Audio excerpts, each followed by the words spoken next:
Assalamualaikum warahmatullahi wabarakatuh. Alhamdulillahirabbil alamin wa bihi nasta'in wa ala umuri dunya waddin wa ala alihi wa sahbihi ajmain. Allahumma shalli ala sayyidina Muhammad wa ala ali sayyidina Muhammad kama shallaita ala Ibrahim wa rabbil alamin innaka Hamidum Majid.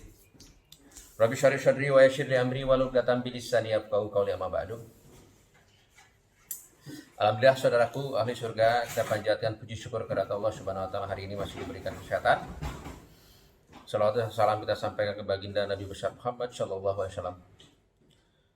Saudaraku ahli surga, jumpa lagi dengan saya Cecep Iskandar dalam channel Gila Bisnis Tanpa Utang.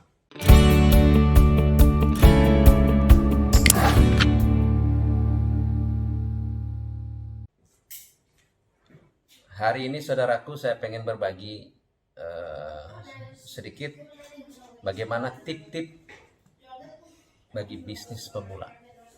Nah, saya berharap bahwa saudaraku di sana, teman-teman kita di sana dalam keadaan sehat walafiat. Ingat saudaraku, kita hanya menghitung waktu. Jadi selama kita masih ada umur, pergunakan waktu sebaik mungkin. Begitu juga dalam berusaha, begitu juga dalam berikhtiar. Jadi langsung aja saudaraku, ada empat poin sebagai bisnis pemula yang harus kita lakukan. Apa itu saudaraku? Yang pertama adalah niat. Niatkan bahwa bisnis kita karena Allah. Karena sebaik-baik pertolongan adalah Allah. Allah yang akan memberikan rezeki terhadap kita, tapi kita yang wajib berikhtiar. Jadi luruskan niat, kuatkan tekad.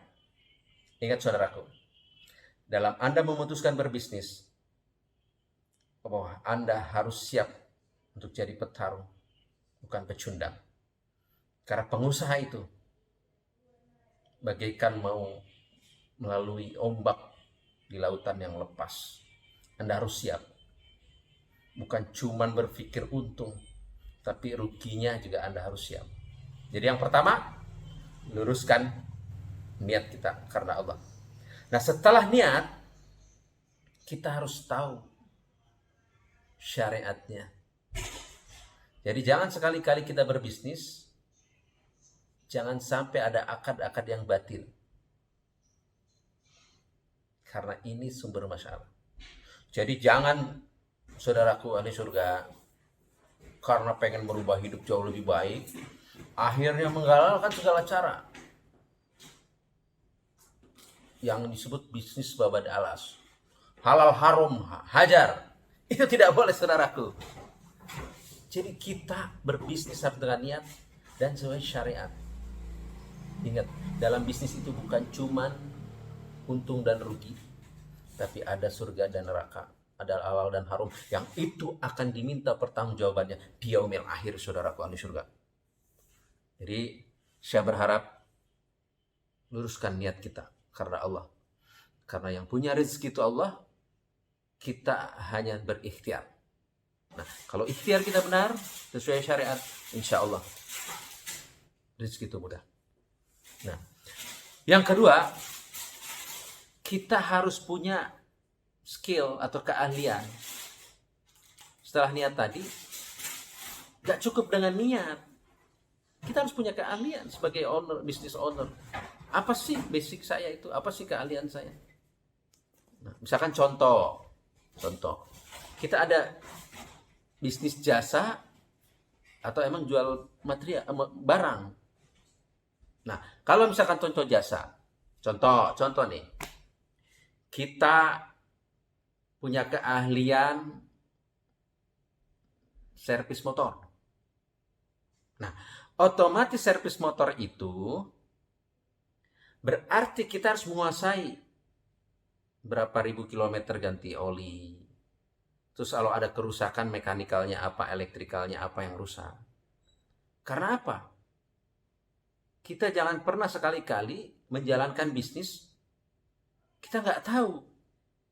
Itu sumber masalah, saudaraku. Kenapa? Kita nggak mengerti. Begitu yang kita pekerjakan dia pergi, sudah, kita nggak bisa apa-apa. Tutup perusahaan itu. Kita harus menguasai dulu. Contoh saya bilang tadi bengkel motor. Oke, kita bikin bengkel motor apapun kita bisa. Ganti oli, mungkin ganti piston dan sebagainya. Kita udah paham. Kalau toh kita misalkan kerjaannya banyak, kita mau hire orang, itu udah paham. Nah, jadi kita harus tahu. Itu dari sisi jasa. Contoh sekarang yang kedua, kita mau bisnis misalkan atau jualan pecel lele. Nah, kita nggak usah gede-gede, kecil-kecil aja dulu. Pecel lele. Otomatis kita harus tahu bagaimana cara menggoreng, bagaimana supaya enak, berapa lama goreng itu agar nggak gosong, terus bagaimana sambalnya. Karena apa? Kita harus paham bagaimana ngulek cabenya, bagaimana belanjanya, belinya di mana, berapa per kilo. Itu harus menguasai. Nggak cuma terima matang, terima laporan bos begini, bos begini. Jangan. Jadi kita harus menguasai. Berapa per kilo cabenya, berapa lelenya per kilo, berapa lalabannya. Terus kita setelah kita olah, oh modalnya sekian, kita mau jual berapa. Nah, setelah itu kita mau jualan di mana? Harus tahu juga. Oh, yang kira-kira sepatutnya strategi. Di mana misalkan saudaraku? Ya udah pastikan misalkan jangan terlalu di pinggir jalan karena harus agak ke dalam supaya orang parkirnya mudah. Terus ingat saudaraku pelayanannya. Senyum, salam, sapa. Karena apa? Kita kalau jualan diem-diem aja, gimana mau dapet? Pelanggan juga jenuh. Jadi kita harus, Pak mau makan apa? Ada yang dibungkus enggak? Itu harus kita ingetin gitu saudaraku. Jadi itu hal-hal yang sepele tapi menarik. Jadi Rasulullah kenapa dulu waktu berbisnis dia katakan sebagai al-amin karena orang percaya. Kenapa percaya? Karena nyaman. Dia berbisnis dengan kita nyaman. Kenapa? Dia bisa dipercaya. Jangan sekali-kali saudaraku kita berbohong dalam bisnis. Sekali berbohong, tutup semua pintu, itu tidak akan pernah. Karena ingat, pelanggan kita tidak akan pernah ngasih tahu kita. Tapi dia akan pergi karena ketidakpuasan tadi. Itu yang kedua. Yang ketiga adalah strategi marketnya. Tadi 2 poin. Bengkel motor. Kita harus lihat. Saya misalkan buat satu ruko gitu. Nampung berapa? Ini yang lewat sini biasanya berapa motor? Itu misalkan kita mapping. Dari 100% target market kita, berapa misalkan yang insiden tidak matian sekali-kali datang. Tapi kita juga coba kerjasama dengan suatu perusahaan. Pak, kita masukin ke beberapa perusahaan. Kalau servis motor di kami. Servis 2 kali gratis sekali. Coba kita lakukan itu, terobosan-terobosan itu. Buatlah kartu servisnya. Buatlah kita juga kontak personnya. Suatu saat kita telepon, kabar, mau servis tidak, kapan dirinya. Itu kita lakukan. Jadi hal-hal yang sepele saudaraku, kita nggak pernah olah. Karena mohon maaf sekarang, kita ini kalau berbisnis pengen terima mateng.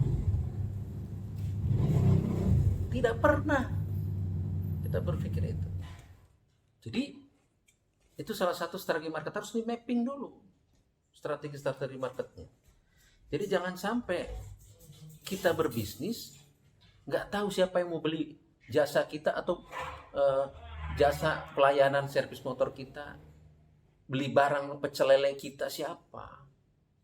Kita harus tahu. Terus kita di satu wilayah itu ada berapa bengkel motor atau berapa pecel lele yang ada. Bukan jadi musuh, tapi sebagai pembanding. Karena apa? Kreativitas kita membangun bisnis. Kita lakukan terobosan yang disebut value. Oh iya, di video-video saya yang lalu, saudaraku, itu sangat general. Ada market, ada value, ada great people, ada great system. Nah, ini ITM-nya harus jelas. Target pangsa pasar kita siapa? Semua punya motor, tapi ingat semua punya langganan. Ingat, perusahaan Anda perusahaan baru. Dia udah beberapa tahun yang lalu beli motor, pasti servisnya sudah di tempat lain. Tapi ingat saudaraku, customer itu banyak yang tidak puas. Makanya Anda harus puaskan si customer baru. Dia akan loyal sama Anda. Jadi kalau Anda sering berpikir hanya sekali datang, servis, besok nggak datang lagi, itu bukan ITM namanya. Anda misalkan udah mulai dari 1 orang, 2 orang, minta teleponin, Pak, udah mulai servis kapan nih? Pak, kemarin di servis enak enggak? Oh iya Pak, kami garansi kalau ada apa-apa ke sini. Karena kita paham sebagai business owner paham. Itu ya. Jadi yang ketiga strategi market, Saudara. Yang keempat, setelah kita lakukan tadi niat, ya, kedua kita punya skill, ketiga strategi market, keempat evaluasi per 2 bulan. Penjualan kita naik apa tidak? Nah, dari evaluasi itu kita akan tahu apa yang harus kita benahi. Ingat saudaraku, kita harus punya kalau di saya itu guru. Kita harus belajar sama mereka. Jangan cuma belajar sukses ya, belajar gagalnya agar kita nggak melakukan kegagalan itu. Jadi itulah saudaraku, kalau bisnis itu harus dievaluasi. Hasilnya sudah memuaskan atau tidak. Kalau perusahaan-perusahaan besar kan dia ngeluarin produk. Dia akan ada tuh bagaimana pelayanan kami dan sebagainya. Itu sebagai customer report. Nah, jadi Anda sebagai pemain baru jangan langsung pengen untung besar. Jual branding dulu. Jual nama Anda dulu. Jual produk Anda dulu. Kalau tadi misalkan servis, misalkan sekali servis ganti oli, jasanya aja 25.000 misalkan, atau 30.000. Kalau toh kita naikin 50.000, dia nggak komplain. Karena apa? Pelayanannya memuaskan. Bapak silahkan di ruang tunggu. Bapak mau kopinya ada. Gratis. Dia nyaman berlama-lama. Siapkan, misalkan ada layar televisi dan sebagainya. Nah, coba kita lakukan tahapan-tahapan itu. Karena kalau kita nggak pernah melakukan itu, nah kita juga harus belajar sama guru-guru kita. Sebagai contoh mereka berbisnis seperti apa. Makanya saya bilang dari awal tadi, kalau mentalnya pecundang, Anda tidak akan jadi pemenang. Jadi saran saya saudaraku, dalam sisa umur kita, pergunakanlah waktu sebaik mungkin. Karena dasar disitulah kita tidak akan pernah tahu saudaraku, kapan sakaratul maut menjemput kita. Hanya Allah yang tahu. Tapi berpikirlah kita panjang. Buatlah schedule kapan. Bukankah sebaik-baik manusia lalu bermanfaat? Jadi pesan saya, buat pembisnis pemula, lakukan tahapannya. Buat luruskan niat kita. Niat kita karena ibadah, karena Allah. Bukan karena lihat tetangga, lihat teman kita udah sukses, kita, mohon maaf, kebakaran jenggotnya kayaknya nggak ada gitu. Itu nggak boleh, saudara. Kita harus pastikan kita sebagai manusia yang dikasih akal dan pikiran, suruh berpikir, kata Allah. Jadi kita jangan lihat orang sukses, dia juga berjuang dulu. Kita juga sama memulai sesuatu. Tapi kalau cuma niat Anda nggak action, mustahil, saudara. Jadi setelah niat, lakukan eksekusinya. Itu tadi, Anda basicnya apa, strategi. Ingat, sebelum menjadi besar perusahaan Anda lakukan segala sesuatu sendiri agar cost-nya tidak langsung membengkak. Ini baru buat perusahaan, nih banyakkan evaluasi nih saudara-saudara. Baru buat perusahaan misalkan 2 minggu atau sebulan. Karyawan itu udah 4 atau 5. Ya bayangkan, kalau UMR aja 24 juta. 4 kali 4 udah 12 juta. Ya kan? Udah 16 juta, saudaraku. Gimana? Padahal kita belum tentu pemasukannya ada. Itu harus dievaluasi. Jadi lebih baik sedikit dulu kita dulu. Supaya apa? Overhead kita nggak terlalu besar. Kalau overhead kita besar, pengeluaran, pendapatan belum tentu. Keluar terus. Akhirnya apa namanya? Nombok bandarnya. Jadi kita mapping dulu. Makanya Anda harus punya keahlian. Jangan sekali-kali saudaraku terjun di bukan bidangnya. Saya semangat nih, jangan di bukan bidangnya. Contoh, Anda misalkan kerjasama. Bro, saya punya proyek atau punya bisnis nih, bekerja sama saya. Mohon maaf, kalau Anda nggak ngerti, tolak.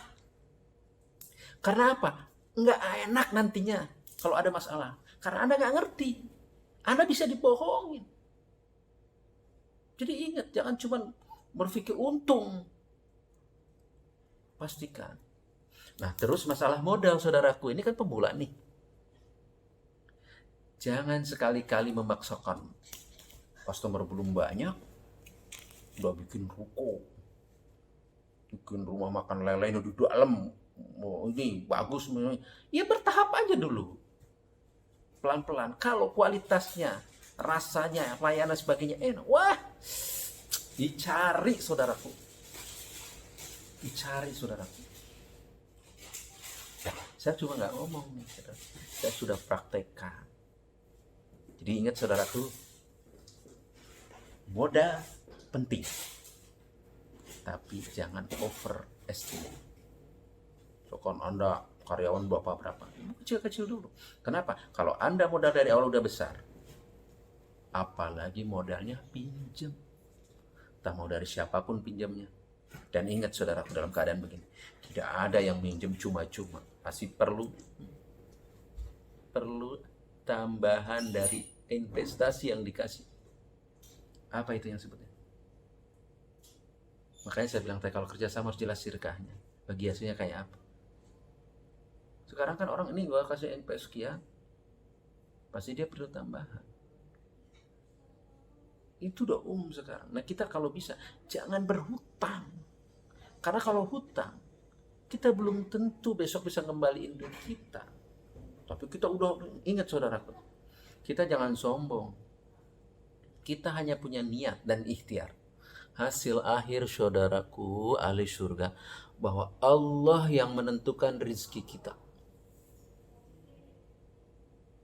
Anda sebagai orang yang beriman harus yakin. Kalau Anda udah buat planning, wah saya bulan sekian 100 juta, 100 juta, udah pasti belum?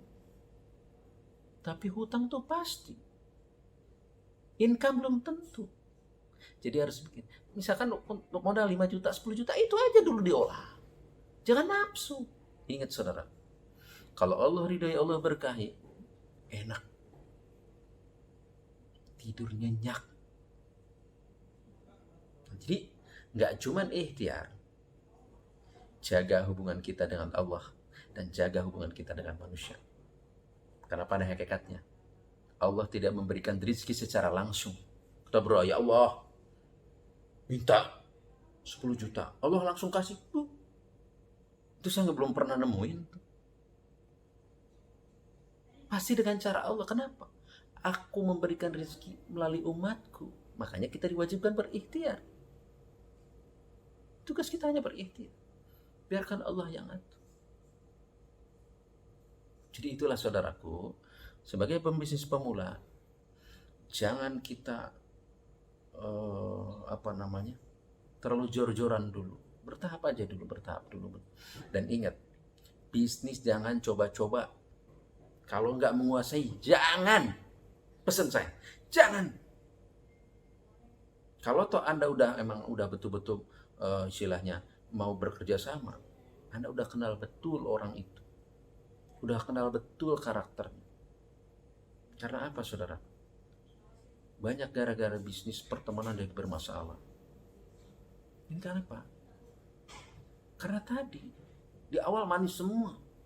Padahal bukan kita yang nentuin, Allah yang nentuin. Kenapa kita udah bisa nentuin sendiri? Tugas kita hanya berikhtiar. Jadi itu saudaraku, saya review. Luruskan ya. Pastikan kita keahliannya apa. Ketiga, buat strategi marketing kita apa. Keempat, evaluasi. Kalau emang misalkan kita dalam 2 atau 3 bulan dievaluasi, nggak ada kemajuan, udah. Kalau tuh kita tutup, kos yang keluar nggak terlalu besar. Tapi tahu kita sudah rugi, nambah terus. Udah tahu tempatnya atau marketingnya nggak. Kayak saya bilang tadi, Anda harus punya teman. Anda harus banyak bergaul dengan mereka yang betul-betul sudah tahu strategi bisnis seperti apa. Oke saudaraku, itu aja yang bisa sampaikan. Tonton terus Gila Bisnis Tanpa Hutang. Insya Allah saya buat channel ini tujuannya untuk bersahabat dalam dakwah. Kenapa? Karena kita pengen berbagi. Dengan kita berbagi, insya Allah Allah akan mudahkan urusan kita. Dengan media seperti ini, tonton terus saudaraku, Gila Bisnis Tanpa Hutang. Sebelum saya tutup, mohon maaf apabila ada salah-salah kata. Kesalahan datang dari pribadi saya, kebenaran datang dari Allah Subhanahu wa Ta'ala. Assalamualaikum warahmatullahi taala wabarakatuh.